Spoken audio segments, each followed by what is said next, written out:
بسم اللہ الرحمن الرحیم۔ آپ صلی اللہ علیہ وآلہ وسلم نے چونکہ جب ہجرت کی ہے، آپ مدینہ پہنچے ہیں، ریاست مدینہ کا قیام ہوا ہے، تو سب سے پہلا چاند جو طلوع ہوا وہ محرم کا چاند تھا۔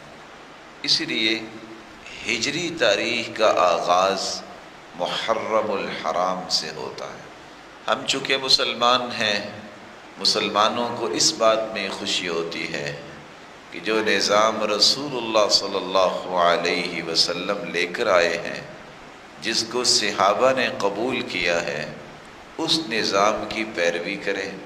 وہ عبادات سے متعلق ہو، وہ معاشرت اور معیشت کے متعلق ہو، ہمیں رسول اللہ صلی اللہ علیہ وسلم کے صحابہ کو اپنے لیے رول ماڈل سمجھنا چاہیے، اور دعا بھی کرنی چاہیے کہ اللہ تعالیٰ قیامت کے دن بھی ان کا ساتھ نصیب فرمائے۔ سب سے پہلے تو ہمیں جو کام کرنا ہے، لوگ خوشیاں مناتے ہیں مغرب اور یورپ اور یہودیوں کی نقالی کرتے ہوئے کہ اسلام میں اس کا کوئی تصور نہیں ہے، تو ہمیں بجائے اس کے کہ یہ خوشی منائیں کہ ایک سال ہم بڑے ہو گئے ہیں، سوچنا چاہیے میری زندگی کا ایک سال اور کم ہو گیا ہے، میری زندگی کی وہ دیوار کی ایک اینٹ اور گر گئی ہے۔ اس لیے سب سے پہلا پیغام محرم کا یہ ہے کہ ہم سب کو اپنے چاہتے نہ چاہتے شعور لا شعوری میں جتنے گناہ ہوئے ہیں، خطائیں ہوئے ہیں، ان کی توبہ کرنی چاہیے۔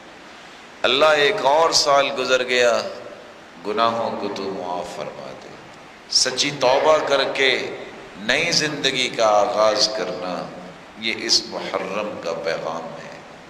اگر اس عزت والے مہینے، اس تقدس والے مہینے، حرمت والے مہینے میں کسی کو یہ توفیق مل جاتی ہے کہ وہ اس مہینے کی آغاز میں ہی اپنی نئی زندگی کا آغاز کر لیتا ہے تو کتنا خوش نصیب ہے۔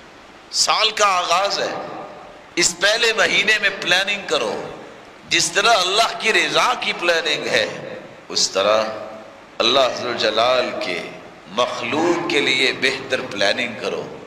آپ کو شاید یاد ہوگا رسول اللہ صلی اللہ علیہ وسلم نے یہ محرم ہی تھی، یکم محرم، جب آپ نے دنیا کے بادشاہوں کو اسلام کی دعوت دینے کے لیے خطوط لکھے۔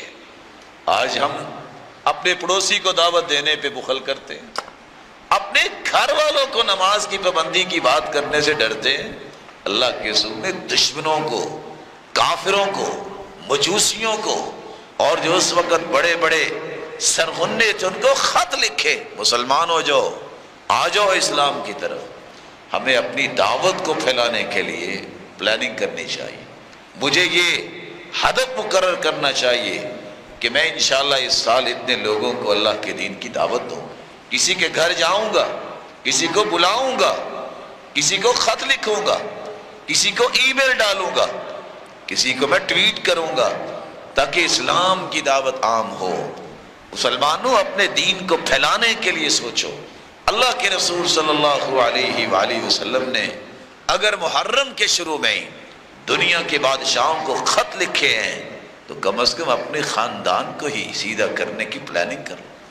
شادی پہ ہر بندہ جاتا ہے، دعوت پہ ہر بندہ جاتا ہے، بلکہ نجائز دعوتوں پہ بھی جاتا ہے۔ موسیقی لگی ہے، رقص ہو رہا ہے، یہ چھوٹے ختنے ہیں، یہ بڑے ختنے ہیں، سارے جاتے ہیں۔ اللہ کس طرح کی دعوتیں قبول نہیں کرنی چاہیے۔ کبھی اس نیت سے بھی خاندان کی دعوت کرو، آؤ کھانا کھائیں اور مل کے اللہ کے دین کی بات کریں۔ کبھی کسی نے کیا؟ اللہ کے رسول نے کیا ایسا؟ سارے خاندان کو بلایا اور بلا کے کیا کہا ہے؟ قیامت کو میں تمہارے کام نہیں آؤں گا، اپنے آپ کو جہنم سے بچا لو۔ چچا کو بھی کہا ہے، پپھو کو بھی کہا ہے، بیٹی کو بھی کہا ہے۔ اس طرح کی پلاننگ بھی کیا کرے۔ موسیٰ علیہ السلام کو اللہ نے آزادی دی، فرعون کو غرق کیا، تو کب؟ اسی محرم۔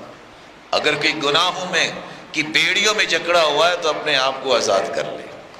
اگر کسی نے ظلم کا پنجہ گاڑا ہوا ہے کسی غریب پہ تو اللہ سے ڈر کے اس محرم میں اپنے پنجے اٹھا لے، وَمَا مِن ظَالِمٍ إِلَّا سَيُبْلَى بِأَظْلَمِهِ. آج اگر وہ ظلم کرتا ہے تو اسے یاد رہنا چاہیے اللہ اس سے بڑا ظالم اس پہ مسلط کر دے. اللہ کے رسول صلی اللہ علیہ وآلہ وسلم کی بیٹی، ان کا نکاح بھی ہوا تو محرم کے اندر. آج نہ جانے مسلمانوں کو کہاں سے یہ سوچ مل گئی کہ محرم میں نکاح نہیں کر. رسول اکرم صلی اللہ علیہ وسلم کی بیٹی کا نکاح محرم میں ہو رہا ہے. یہ اچھوت جو ہے یہ تو سرحد پار لوگوں کا کام ہے. یہ چیز اچھوت ہے، یہ چیز اچھوت ہے، اس مہینے میں شادی کریں تو یہ ہو جائے گا. سرتاج رسول کی بیٹی کی شادی ہوئی تو اس کو تو کچھ نہیں ہوا. اللہ ذوالجلال سے دعا ہے اللہ ذوالجلال ہم اس مہینے کی قدر کرنے والے بنے. اللہ کے رسول زیادہ سے زیادہ روزے رکھا کرتے تھے. یہ واحد مہینہ ہے جس کی نسبت اللہ کی طرف کی گئی. شہر اللہ المحرم، یہ حرمت والا مہینہ اللہ کا مہینہ ہے. اس میں اللہ سے توبہ کیجئے، 9-10 تاریخ کا روزہ رکھیے، اپنے گناہوں کی معافی مانگیے اور دوبارہ سے اپنے ایمان کو اور اپنے معاشرے کو بلڈ کرنے کی پلاننگز کیجئے. اللہ توفیق سے نوازے. وآخر دعوانا